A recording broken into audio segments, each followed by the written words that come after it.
In ancient Galilee, there was a man, not a prince, not a warrior, yet he carried the power to change the world. He stepped into people's lives, and through love and faith, he awakened miracles. His name was Jesus.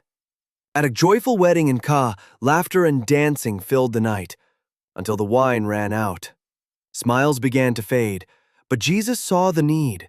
He gently raised his hand, filled jars with water, and suddenly the water became wine, rich, fragrant, and full of joy. The celebration lit up again. People gasped in wonder. It was his first miracle. Later, on a quiet hillside, 5,000 people gathered to hear Jesus teach. As the sun dipped low, hunger grew, but they only had 5 loaves and 2 fish. Jesus lifted the food and gave thanks. And then the miracle happened. The more he shared, the more there was. Everyone ate until full. 12 baskets of leftovers remained. Faith was the feast that fed them all. One night on the lake, a storm struck without warning. The disciples panicked, fearing the worst. Jesus stood and said, "Peace, be still." And instantly, the wind died. The waves calmed. The world stood silent. Another night, they saw him again, walking on water, through wind and waves like they were solid ground. "Don't be afraid," he said. "Where Jesus is, fear has no power." In Jerusalem, a man who had never seen light opened his eyes to the sky and smiling faces. In a distant land, a deaf and mute man heard his first sounds and spoke his first joyful words. Jesus didn't shout. He didn't perform grand acts. He simply touched and healed. And life returned to those who thought it lost. He approached the demon-possessed and with a word set them free. He healed those with leprosy, people long forgotten.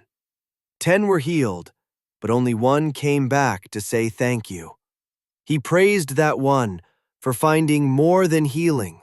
He found faith, and when a paralyzed man was lowered from a rooftop, Jesus said, "Your sins are forgiven.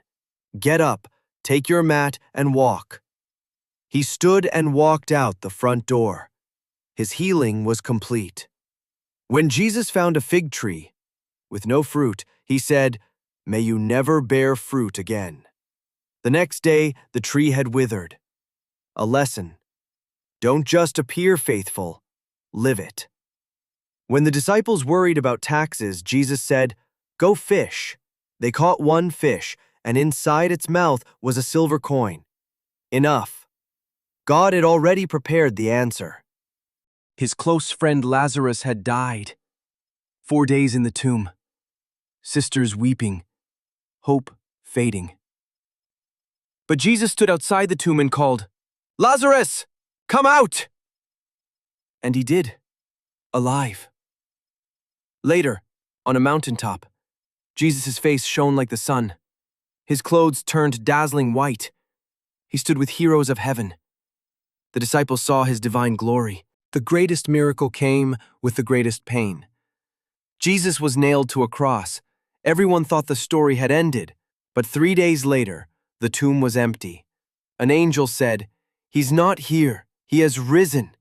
Jesus returned, alive, showing the wounds that became the world's healing.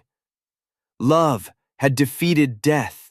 These miracles aren't just old stories. They still speak. He still calms storms, still multiplies hope, still opens hearts and eyes. Jesus didn't just change the world. He can change you.